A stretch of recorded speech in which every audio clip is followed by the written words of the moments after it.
All right, Q&A number 4. For this one, you guys have been kind of telling me to put timestamps in the description so you guys can kind of skip through the Q&A essentially and kind of filter through all the stuff that you want to hear. So that's what I'm going to do. And also in this one, I'm going to click filter on that community post, and I'm going to go newest first. So whoever posted the first question will get answered first, basically. So let's get stuck into it. My name is not Bilbo. Asks, have you ever thought about bench pressing every single day to see what happens? I have. Kind of a few years ago when I kind of first injured my first ankle. When I was playing basketball, I basically had consecutive years where I injured both of my ankles, like one at a time, badly. Ended up in moon boots for both of those injuries. Basically, the first time I did it, I basically ruptured or completely tore 3 ligaments in my ankle, the left ankle. And then the following year, I ended up fracturing the base of the 5th metatarsal, which also ended up me being in a moon boot. So the first time I did the left ankle, and then when I did the left ankle, that's when I first read Power to the People by Power to Sulin. And that was the first time I kind of discovered Greasing the Groove. And that was the first time, and you can see some of the videos that I did. I think one of the videos is labeled how I put 20 kilos onto the bench press in like 4 weeks or something like this. I actually started testing out the Greasing the Groove method with the bench press because I had a moon boot, couldn't squat or deadlift. So the bench pressing idea has kind of, been in the back of my mind for quite a long time.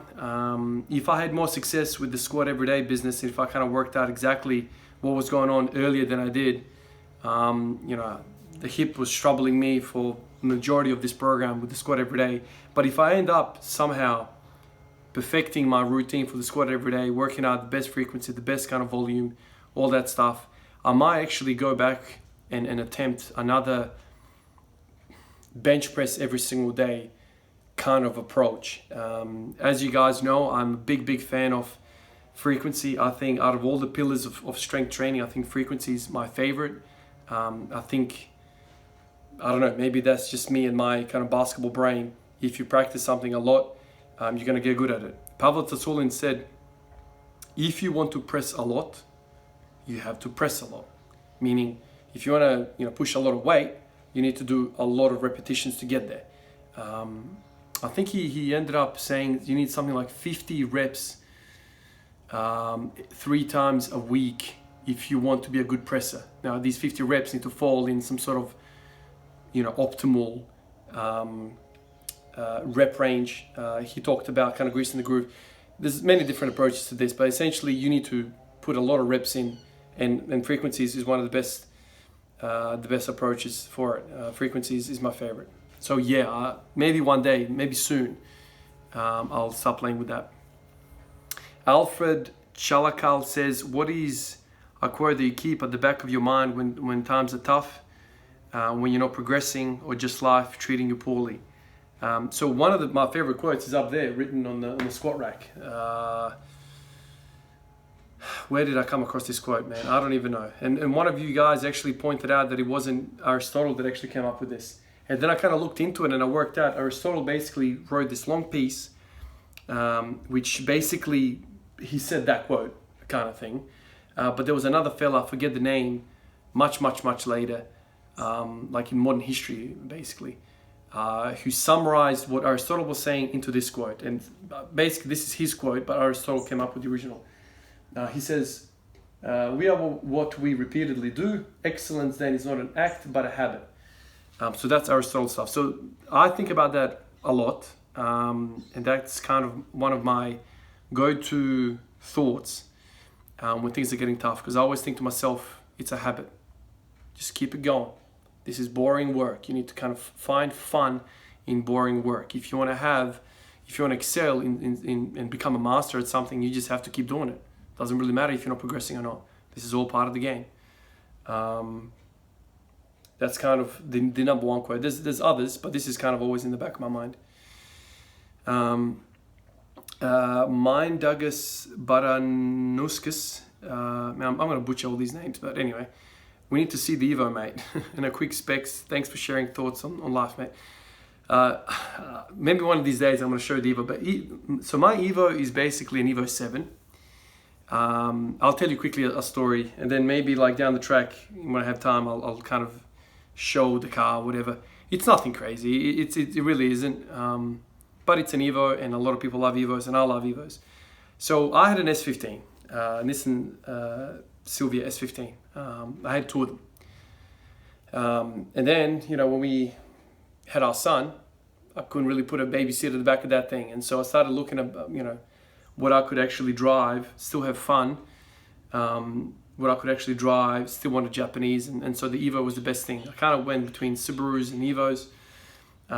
But ultimately, what I loved about the Evo was the fact that it had a 4G63 engine. For some of you guys, you're going to skip this along anyway.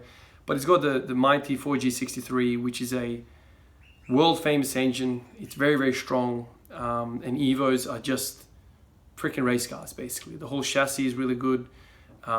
Just stock, it's really, really good. It's very, very tunable. Unlike the Subarus, with the EJs, there's a lot of ringland failures. There's a lot of trouble with the boxer kind of style engines. So I ultimately went with Evo because it had a strong heart. You know, the engine was really, really tough. So I bought this one.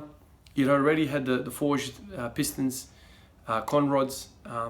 I hear that they come, you know, forged. They have a forged crank from factory. So basically, the bottom end is really, really good. This is the guy before me did all of this work. So forged bottom end. It's got a Evo 8 turbo, so nothing crazy there. It's better than stock a little bit, but still kind of not crazy. Stock cams. It's got a full exhaust. What else is there? And so that's basically. Oh, and it also had an aftermarket ECU. So when I got it, it was running really poorly. It was really rich. So I took it to a guy here in Adelaide, who's very, very well known. His name's Mike. For those of you that are in Adelaide, and if you know anything about Evos, you know that Mike Dale is the man here in Adelaide. He basically is a wizard of these cars, and he's basically dedicated all of his life to driving these cars and doing them up and whatever. So I took it to him, and he basically said, you don't need to have an aftermarket ECU. So then we just restored it back to a normal ECU. I converted it to E85, so now I've got dual maps. And it's got 250 kilowatt on the wheels with E85. It's got 200 with just normal 98. And that's basically it. I've had it now for about 2 years.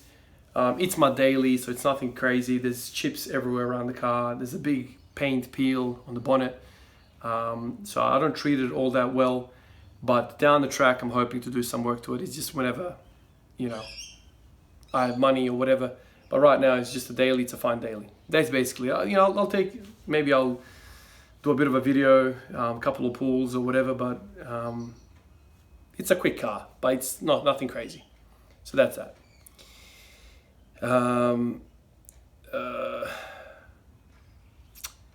Justin Vega says, what are your best tips for starting a new routine? You're obviously reliable, going 500 plus consecutive days squatting. How do you remain so consistent? Cheers from Texas, mate. Watch your videos every morning. Respect, Justin, man. Appreciate you. The best tips. Oh, man. The best way you can ensure that you're going to train every single day is that you need to kind of plan ahead.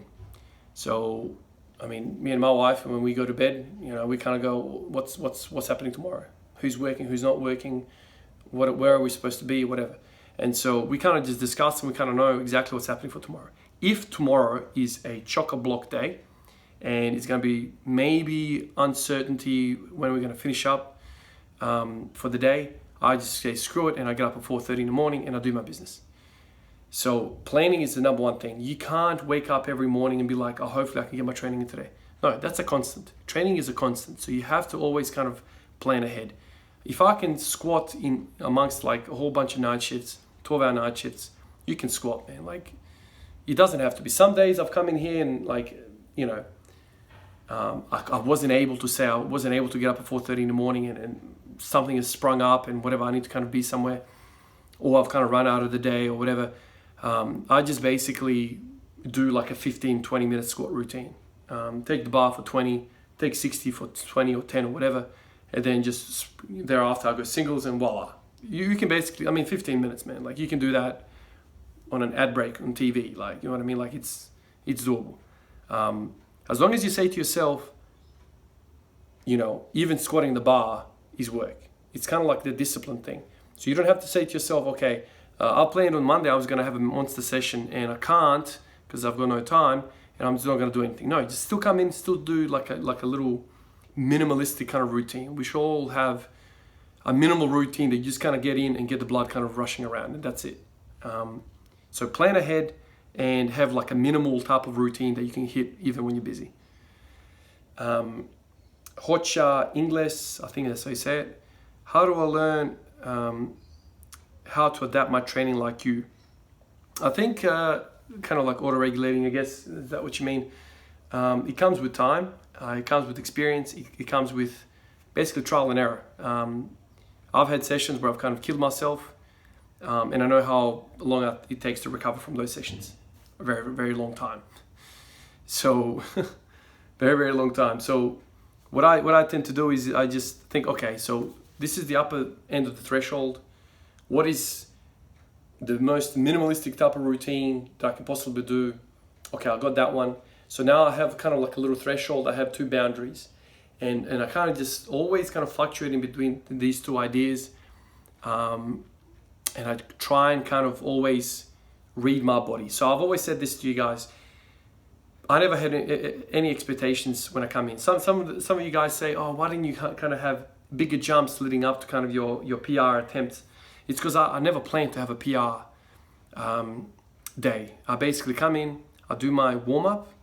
Usually involves a lot of reps now. That's kind of the secret to my hip pain. So I come in, I do a whole lot of reps, really warm up, and then I'm like, okay, what's my body telling me right now? Now that I'm kind of working up, there's pumps happening everywhere. What's my body telling me? How are my knees feeling? How's my hips feeling? How's my core, back? How's everything feeling? Some days I'm like, okay, I feel like I can really handle a lot of weight, and I just do that. And some days I'm like, man, I don't feel like really poppy. I don't feel strong. And those days I might do some volume.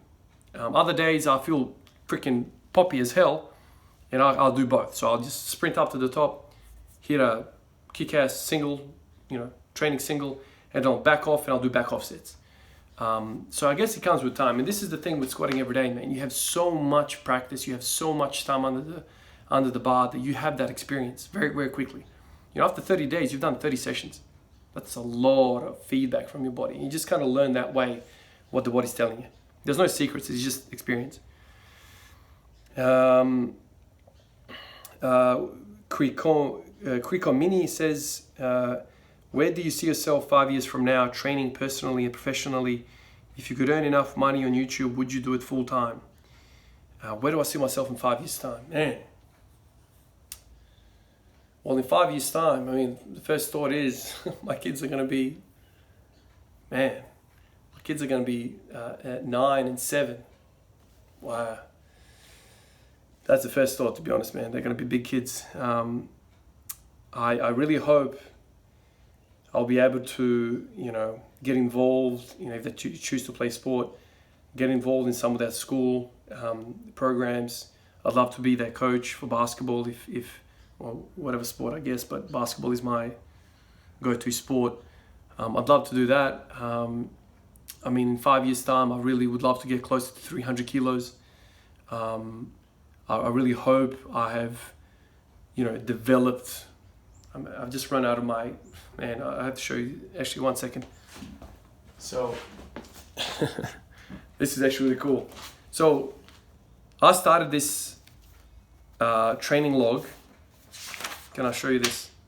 Texas method, and it says here 7, 12, 15. So 2015 is when I started keeping track of my workouts and really started to really kind of think about stuff. So this is page number 1, right? This is page number 1. If you can see this at all, but Texas method here, bang. 7, 12, 15. You can see kind of how this is not the first time I picked up the barbell. So, you know, the first week I did 150 for one set of 5. And I put here, very, very, very hard. That was very difficult for me. Weight, 87 kilos. This is 7 years ago now. Oh, you know, 6 years ago, whatever. So the reason why I brought this up is because it's finished.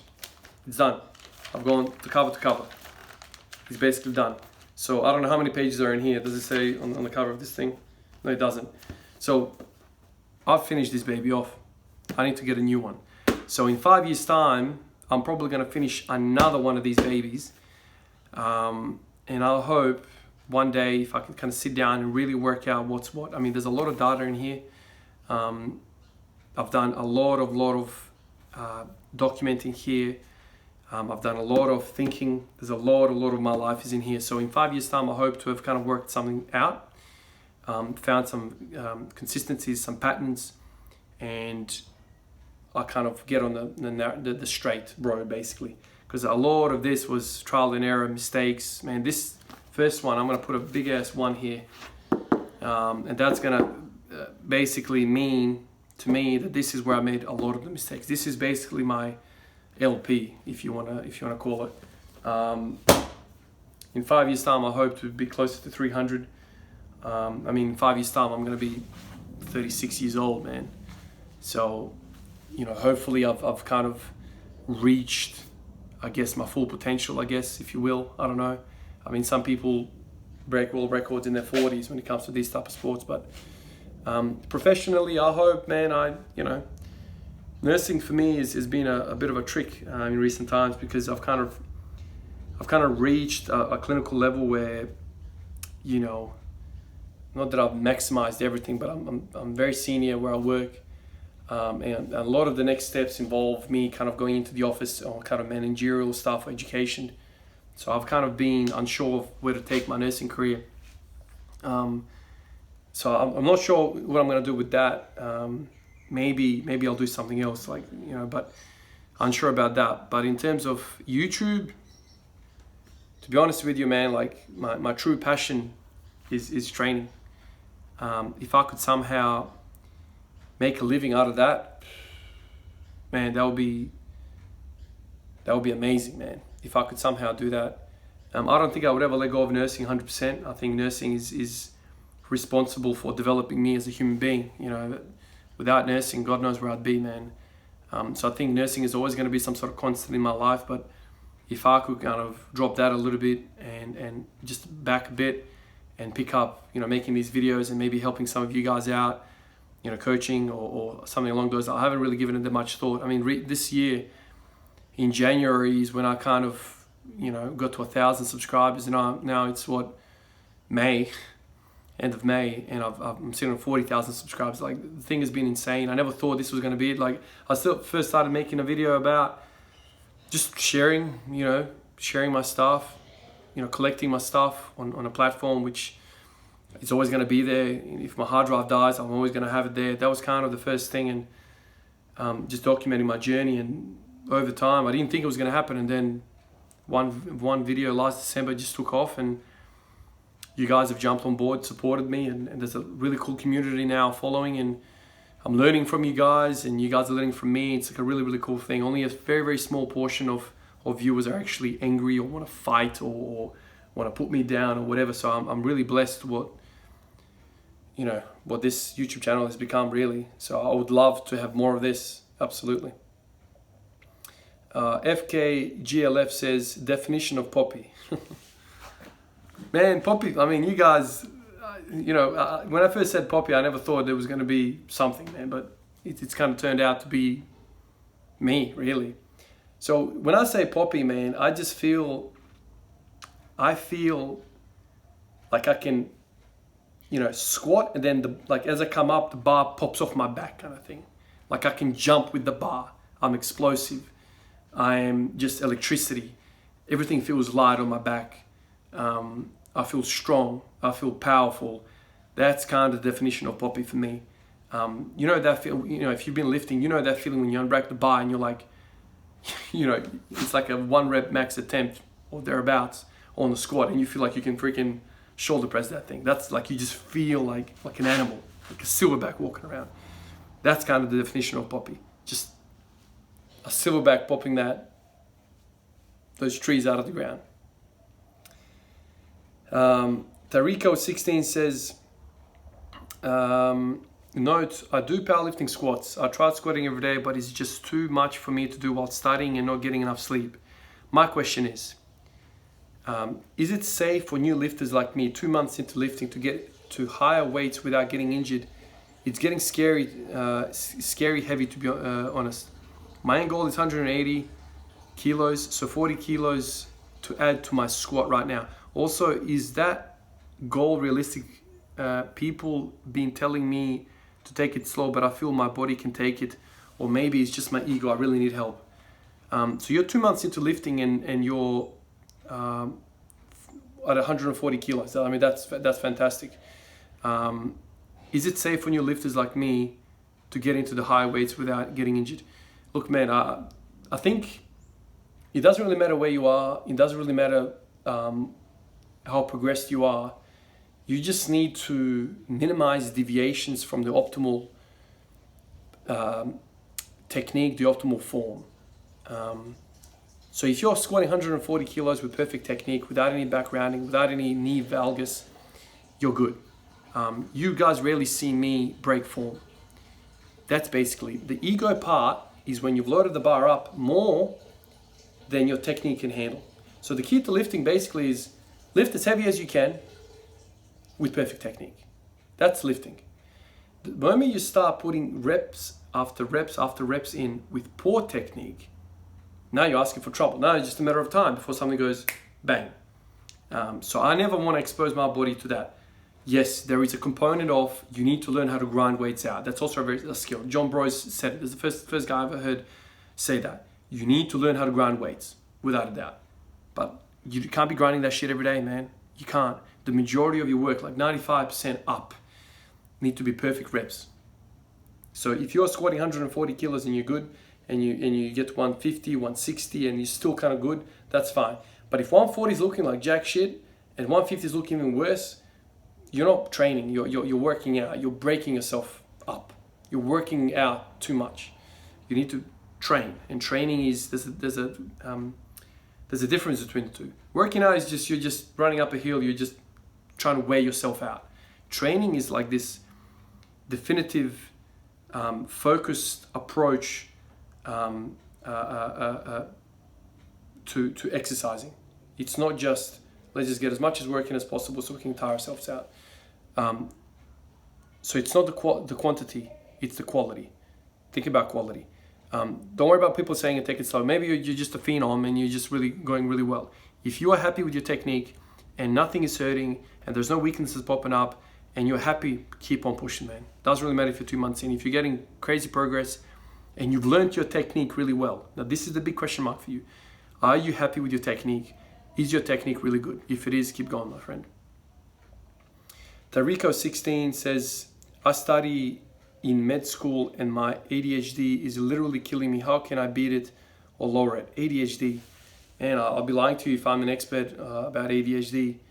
I don't know, man. There's some colleagues of mine that have kids with ADHD and you know, from everything that I've heard, it can be quite a handful. Medications usually, you know, what they resort to. I don't know, man, just try and get help, the other thing is limit the shit that you eat. You know, there's a lot of crap, preservatives, these food colorings and all this sort of stuff that's been documented. I've watched certainly a few documentaries with kids who have struggled with autism and ADHD, who have kind of immensely improved just by eating a really, really healthy diet, avoiding all the processed shit. That's the only thing I can offer you, man. Gerald Spurgin says, I'll start the deadlift everyday channel, but only if you support me, Ivan. Hey man, I'll support you. Hit me up with your first upload and I'll watch. I mean, deadlift, now that's a really cool experiment.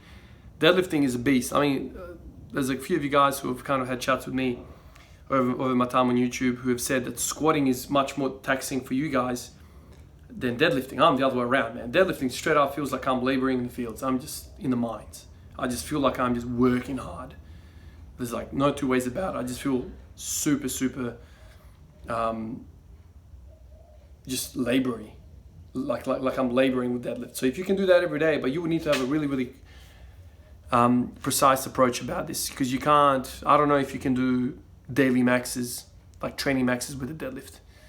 You would need to kind of work out some sort of different program where you go like 80% every single day or something. I'm not sure. Raymond J. Blaze, what's up, man? You're always commenting, man. I feel like I know you, man. With little to no upper body training, will your lower body dwarf your upper body if you squat every day? It's really interesting, man. Like, I don't know how, but my upper body has kind of maintained. I don't know whether it's the testosterone that's kind of released. People say squats kind of increase people's testosterone count or whatever. My body has kind of stayed pretty all right. Like my arms, my lats, like my chest has kind of been all right. I don't know.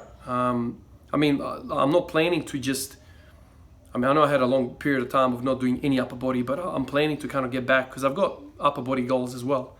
I'm not going to spend too much more time just hitting just daily squats. In fact, I've been doing bench press recently, you know, pull-ups and whatever. So I hope to have some sort of balance as well. Martin Tokajiev, man, that sounds Bulgarian. Tokajiev, kind of like Abajev. What helps you with grounding, rooting, connecting the mental feeling instinct to scientific method, reasoning, explanation? Connecting the mental feeling instinct. Hard to understand question, I know. Was even harder for me to try to explain it. Sorry in advance. Big fan. Love the videos you do. What helps you with grounding, rooting, connecting the mental feeling instinct to scientific method, reasoning, explanation? I guess I can take this a few different ways, I guess. So my mind works in two different ways. You know, being a nurse, I have some sort of scientific background. And so I respect research. I respect you know, articles, research articles, all that stuff. But that's kind of one thought, and the other thought is practical experience. Nursing is kind of like that as well. Like, you can learn everything in the book. Like, I want to say medicine as well. You can read every chapter of every single book, pathophysiology. But if you can't develop a personal relationship, some sort of like rapport with the patient, if you can't take history from a patient, you're going to be a shit doctor, you're going to be a shit nurse. There needs to be that human aspect to nursing. So research can't teach you that. Like, you can't read your way to that. You need to be able to have that personal skills. You can't really learn that through books. You just need to kind of be exposed to humans all your life. With training, you can know every single formula, you can know every single training method, you can know exactly what you need to do in terms of research. But I feel like that there can be a limiting factor as well. If you think about all the greats out there, they kind of pushed the agenda, they pushed the envelope, they tried different things. They didn't reinvent the wheel. They knew what worked, but they'd also adapted to themselves. So I'm always kind of balancing those two. I read, and then I'm like, but what's really happening on the ground? What's really happening here? What's the patient telling me? You know, the patient's telling me they've got no chest pain, but this ECG is telling me they're having a heart attack. Are they having a heart attack? Let's get more history out of that patient.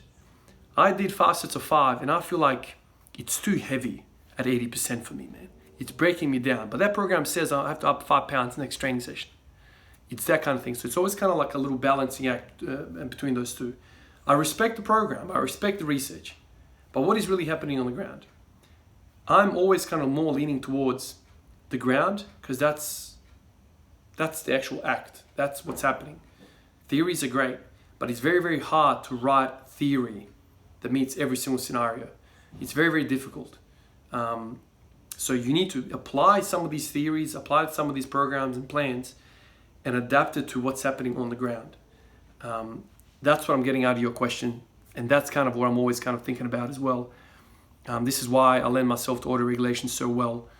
I'm always kind of leaning towards that, I guess. Michael says, would you rather, A, you're now cursed to only be able to squat every second day, or B, you can squat as much as you want, but you are cursed to never be able to deadlift again. So A is you are now cursed to only squat every second day, and B, you squat as much as you want, but you are cursed to never be able to deadlift again.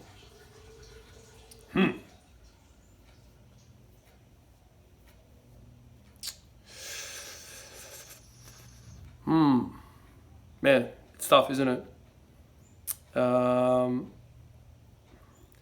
love squatting every day, man. That's a biggie. But if I had to drop a day in between so I can also deadlift, I think I'll have to go with B. I think I'm gonna have to drop the frequency to every other day and still have deadlift in my life. I reckon I'll go B.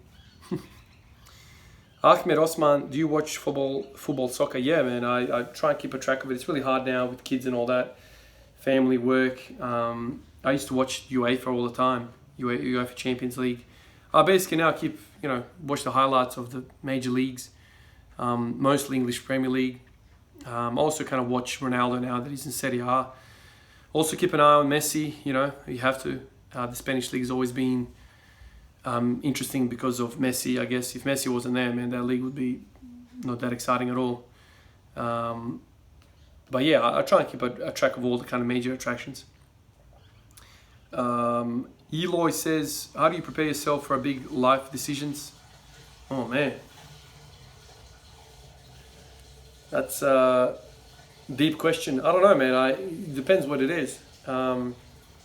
I basically make sure I know all the facts. I try to understand all angles, speak to my family, speak to my loved ones, and I try to make an informed decision, basically. Life as Chris Yanak. As a new subscriber who hasn't binged your content yet, is there anything I need to know that will help me understand you and your channel better? So if you're brand new to me, just know that I've been around the game a little bit. I like testing. I like questioning the status quo. I like breaking the mold. I like experimenting with different variables. I believe strength is a skill. And I'm not afraid to kind of put exercises on trial for a few days, weeks to see what's going on. And I guess the other thing is I love good form, full range of motion, and I don't like gear. That's kind of basically me in a rough nutshell. RS says, do you ever visit Croatia or Serbia? Are they nice countries for tourists? I haven't been back ever since the war. So we came here in 1998. We haven't been back. The country was kind of unstable for quite some time after that.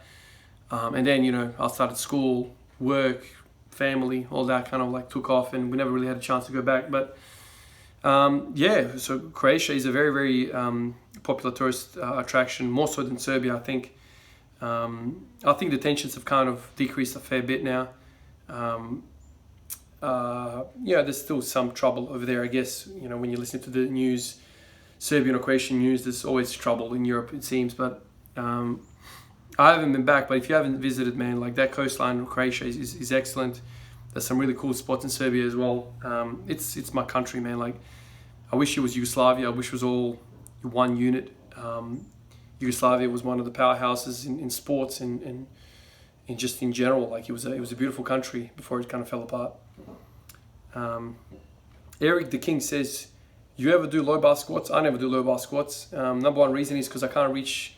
It doesn't really lend itself well to full range of motion. When you put the bar that low, you end up doing a half squat or a powerlifting squat. It's not attractive to me. It doesn't look good to me. It's people do it to move more weight, but to me, like when I first thought of squatting, I didn't think of this as a squat. It just doesn't appeal to me at all. Dave says, what are some of the pros and cons between training at home versus in a commercial gym? Which do you prefer? I prefer home, and I think the investment that I made here with all these weights and whatever is the best investment I've ever made. I like the fact that no one rushes me. The concluding thought that drove me kind of investing into this gear was, I remember there was a period towards the end of my kind of commercial gym life where I would just come in, man, I'd spend my whole entire workout in the squat rack. So I would come in, do my squats, do my deadlifts, do my pull-ups, do my bench press, and then I'd go home. Oh, man, why am I coming here? Like, this stuff costs maybe $1 or $2 grand. Why can't I just buy this shit and just have it at home all the time? So I hate the feeling of being rushed. Like, how many sets are you doing, bro? Like, some of these people are, they come to the gym, they've got no idea what training is, really. They've got no idea. So they expect you to do a set and piss off. I'm doing my squat routine for an hour and a half, bro. Like, you're not going to get a squat rack. And if it wasn't for this Dermot gym that's kind of popped up in the last few years here in Adelaide, man, there's like one squat rack for a gym. That's kind of the standard. So if you're in there for an hour and a half, you're pissing off a lot of people, man. All I want to do is squat, man. So like, what am I supposed to do? Like, just rush my squats? So I hated that feeling, man. So by far, like, the biggest con is the feeling rushed. But there's some positives in the commercial gym. There's people watching you. That kind of does something to someone. To me, like, I don't know, man. Like, I'm not a show off. Like, that's not kind of my style. Like, I don't feed off of that. But you can definitely sense people watching you, and maybe that does something to the adrenal glands or whatever. So you can maybe be stronger in a commercial gym. Ruta Mokashi says, is squat every day a goal-specific program that you are following until you hit the 300 PR? Or is it like a way of life where you would continue doing this as long as you train? I believe in this, man. I really believe that this is a way to get stronger. I have gone from one extreme to the other extreme. I sometimes spin out of control. I don't believe you can squat balls to the wall every day. I don't believe that. What I do believe is basically pushing hard 2 to 3 times a week, and then in between have filler days. Now these filler days have kind of gone out of control for me some days, where I come in and I do like a crazy filler day. Those filler days should be active recovery, essentially. So I think when you're doing it in that manner, you can get stronger and you can progress. I believe in treating strength as a skill, and squatting every day lends itself to that. So I believe it's a goal-specific program. Like, I'm not doing this just for clout. I'm not doing this because it's a good way to get attention. No, man, I'm doing this because I genuinely believe that this is going to get me stronger. And I want to prove that feeling that I have, that strength is a skill and you got to practice it all the time.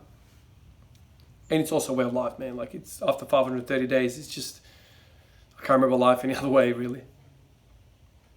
Will you get your daughter into squatting training every day? I really, really hope that my kids pick up some sort of training or some sort of movement, human movement. If anything, my dad taught me that you have to be physically ready, man, all the time. If you're a man, it's inexcusable to be out of shape. If you're a woman, it's inexcusable as well. I don't know. We live in a lucky country, man. Very lucky life. What are you doing if you can't train 15 minutes a day? Fortune 500 CEOs, Fortune 500 company CEOs, they've got 15 minutes. If you got time to take a shit, you got time to put a bar on your back and do a set of 100. So I hope they get into it. James says, what do you think is winning this year's finals? Who do you think is winning? Favorite NBA player for now. Enjoy your content thoroughly. Hope you hit your strength goals. Thank you, James. Who's winning the finals this year? Man, so there's been, round one has already started. A couple of shock results already. LeBron lost, or Lakers lost. My Denver Nuggets also lost. Jokic is a killer, man. He's a countryman of mine. I really hope he wins the MVP. He's by far the MVP for me. But Jamal Murray being out, I think he's not gonna be able to take that team. I mean, he's got so many injuries. Everyone's kind of out basically for that team. Lots of additions. Gordon is coming. I don't know if he's the X factor.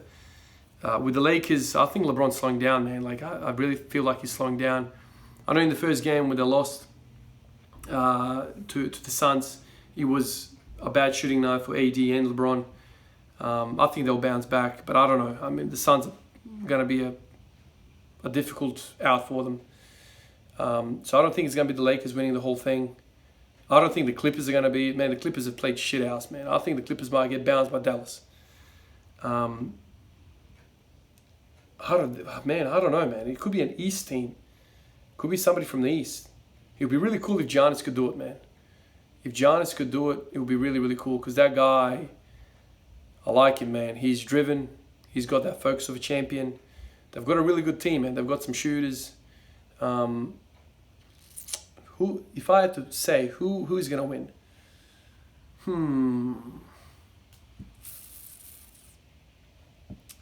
Who could win?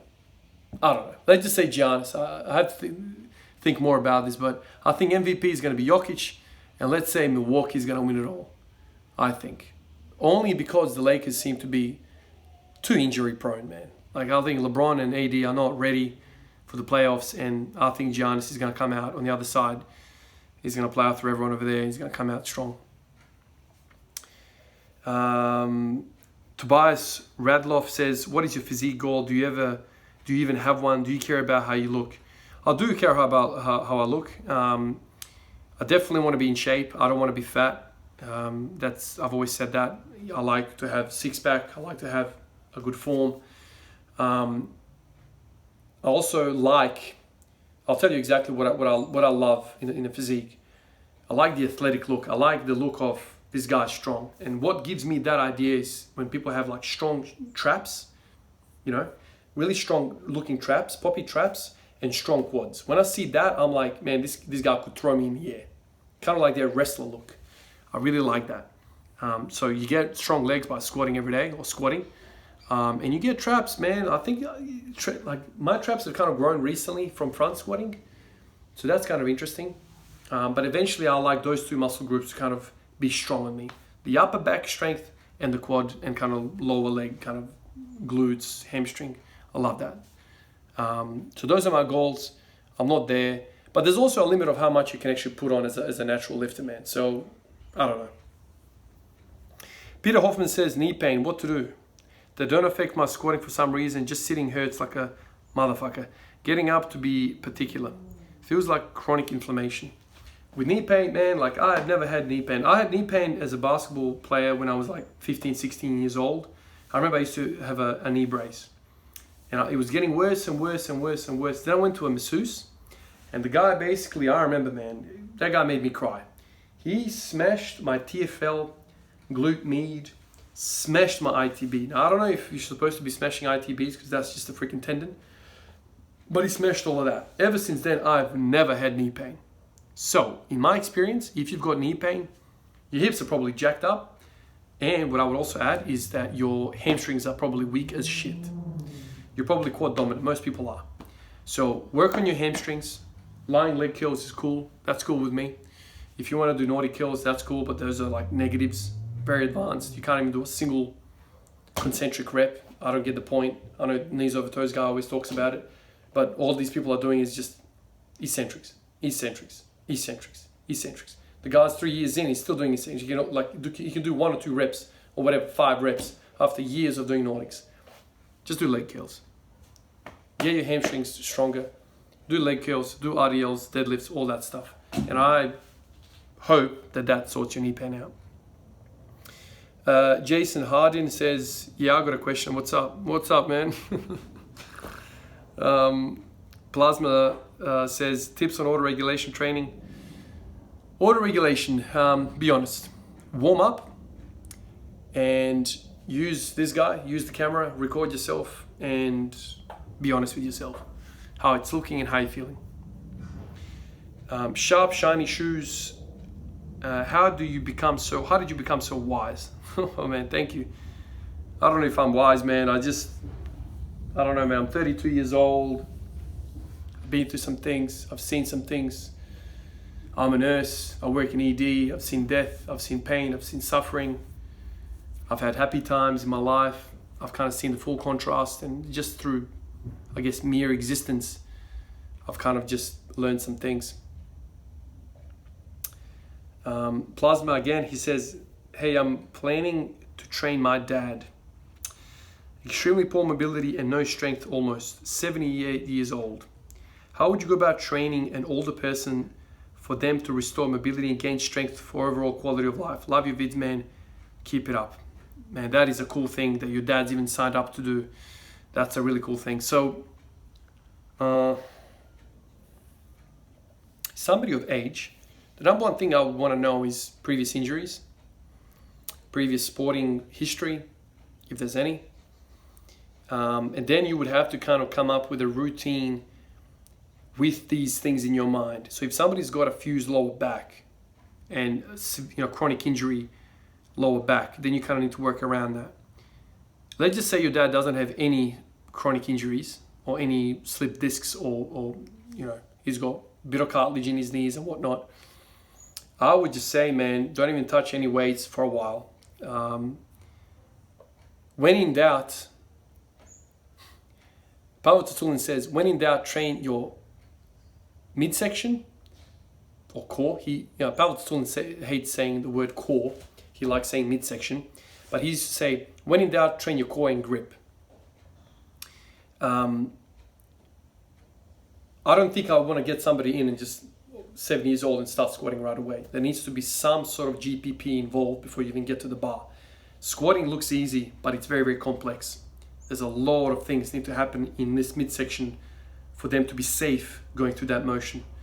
So I wouldn't have him squatting at all. What I would have him do is maybe for lower body, I would have him start with lunges, and I would start, doing what everyone kind of is shit at: weak hamstrings, weak glutes, weak lower back, weak abs, and just kind of work to get those kind of muscle groups in order. That's kind of where I would start, but stay away from load, stay away from any of that for at least a few weeks, just to see how he's going. If your dad has kick-ass mobility and has the ability to kind of control his trunk and doesn't have a butt wink, start off with a barbell. But if he's got really poor mobility, as you said, then I would kind of be very hesitant to put any weight on his back, because the last thing you want to do is snap your dad's back, man, at 78. Because if he snaps his back at 78, he's probably going to be inactive for a bit of time after that. And 78-year-old people, bedridden or chair-ridden, they're asking for trouble, man. There's all sorts of problems that people get when they're 78 and they stop moving. So be very, very careful with him, man. Max Varels says, how important is stretching? Do you stretch a lot? Man, my stretching life, I've had the worst love-hate relationship with stretching. On one hand, I just think it's the coolest freaking thing to see somebody do splits. When I see somebody do splits, I'm like, fuck yeah. And you can't buy that shit on the shelf. Kind of like a squat. You can't buy a jump shot, man. You can't buy it. But a jump shot can get you a car and a house, all that. That's an old saying. I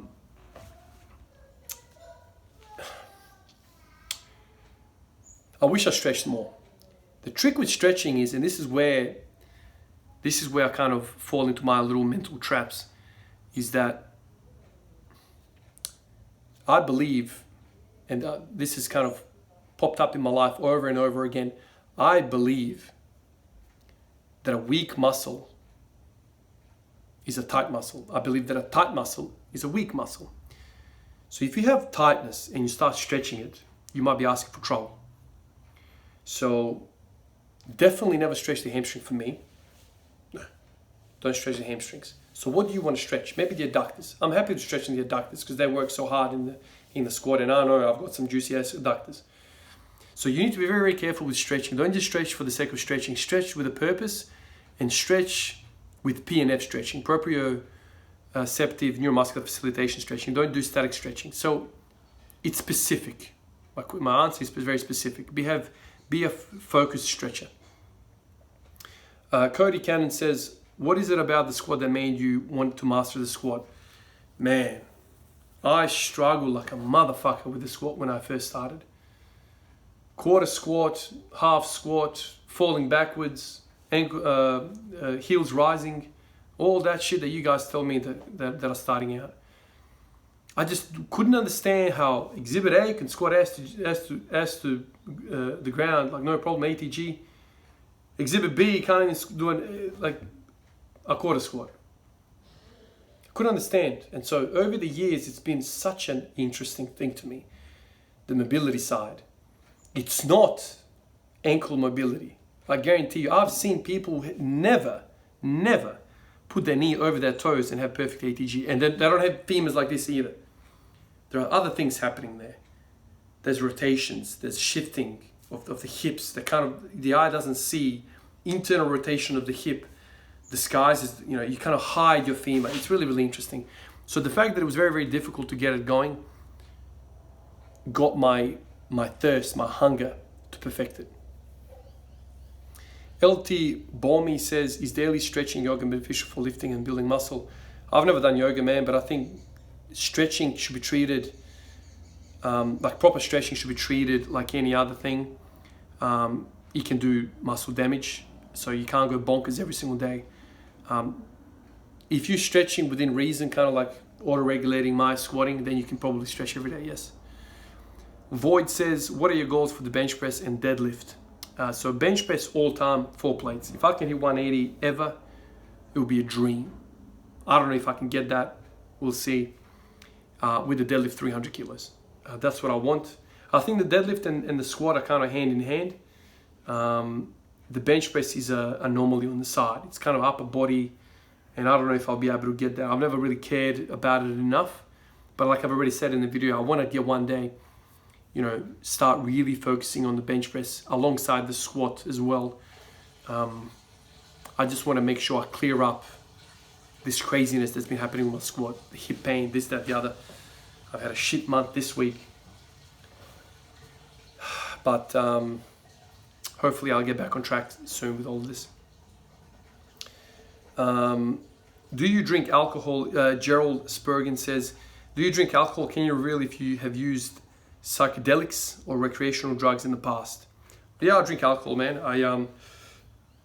I enjoy beer too. Being Serbian, man, we drink alcohol, man. I mean, I'm not a drinker like to that standard, but I have a beer here and there. I don't get drunk anymore nowadays with kids and stuff. Don't really have the time to get pissed. But maybe the last time I got pissed was probably when my daughter was born. 2 years, I think. Yeah, so it's been a while since I've been like proper drunk. Yeah, but I have a beer here and there, and like that's fine. Have I ever used psychedelics? Absolutely not, man. I just never been inclined to do recreational drugs. Being a nurse, being an ED, I've seen some fucked up shit, man. I've seen dudes in bed thinking they're dogs and barking like on all fours thinking that they're dogs. I've seen grown men shit themselves because they've used drugs. I've seen violence. I've seen, all sorts of shit because of psychedelics and fantasy type drugs, hallucinogens. So I'm not really crazy about all that stuff, to be honest. Whoop, I've lost my list. Let's go back to where I was.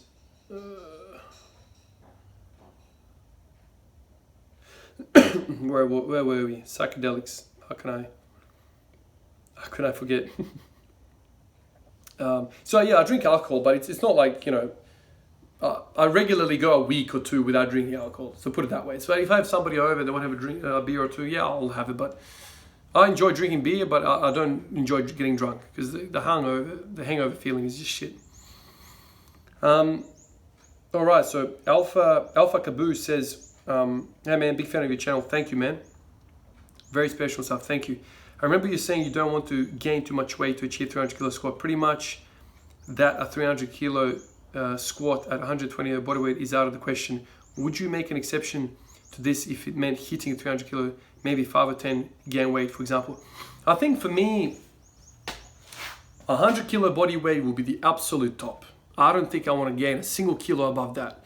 I'm 184 centimeters. If I'm 100 kilos, that's a chunky dude, man.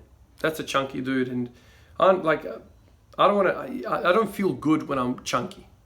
You know what I mean? And I don't think I can ever be 100 kilos and sub 10% body fat. Impossible. Like right now, I'm probably now like 15% body fat or something. I don't know. But if I put on another 5-6 kilos, it's gonna be mostly fat, man. Like how much muscle can a natural human being hold with the amount of testosterone that I have flowing through? It's not that much, man. So I don't want just any old weight. I think 300 kilo squat is doable. Like I've seen so many Chinese dudes squat 300 at my body weight. I mean, sure, there are like elite genetic freaks. But I'll see how I go. Like I think maybe as I kind of grow older and my bone density increases, like I hear that, you know, late 30s, 40s is like the peak of bone density for men. Maybe then my weight will kind of slowly shift up because of the bone density. But I'll see. Yeah, maybe 5 kilos, but I don't think I want to get 10 kilos on top. Dusty Road says, what are your top 3 favorite books on exercise theory you would recommend? By far, Power to the People, Pavel Tsatsouline. I love Matt Perryman's Squat Every Day. And then I think Mark Rippetoe's Starting Strength or Practical Programming. I think that was the name of the book. I've got them all on the bookshelf. I think those 3 books, like I think Practical Programming is like a really good foundational book for you to kind of learn what programming is and to understand the ins and outs of things. There are other books that I've read which are like, you know, complex and whatever. But I find the more complex things are, the less easy they are to read, and yeah, the less you get out of it, really.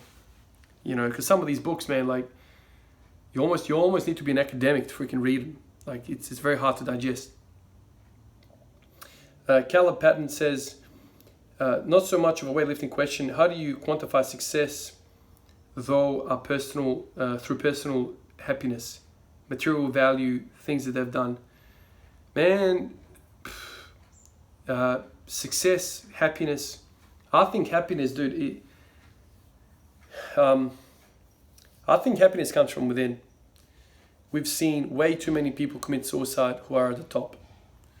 You know, think about all the singers, think about all the rock stars who have done themselves in and they have everything. Every single woman on the planet wants them. Every single man on the planet wants them. They've got Ferraris, they've got mansions, and they put a bullet through their head.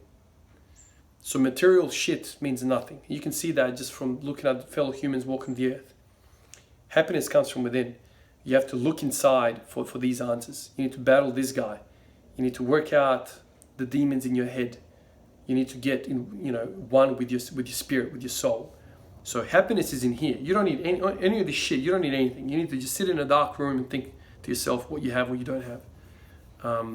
The people around you, the first circle, as I said, you know, your best friends, your family, your kids, that's your happiness, man. You don't need anything else. If all the other needs are met, shelter, food, water, all that stuff, then the very next thought is my loved ones and all that stuff. Make sure they're all well, and that's pretty much happiness, man. So I think zooming out and seeing the world from like a bird's eye view is really beneficial. Think about what's happening in Palestine right now. Israel, Palestine.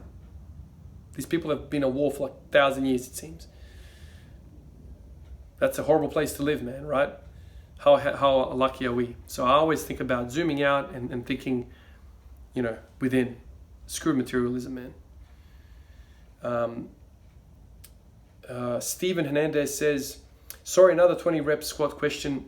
When I add 5 pounds or 2.2 kilos to my squats each time, should I add 5 pounds, 2.2 kilos to each side, or just 2.51 kilo on each side? Oh, so the 5 pounds is total. It's total. It's not just one side. It's a total thing. I know it sounds dumb, but I've heard both ways. Thank you again. You got me love with squatting. Respect, man.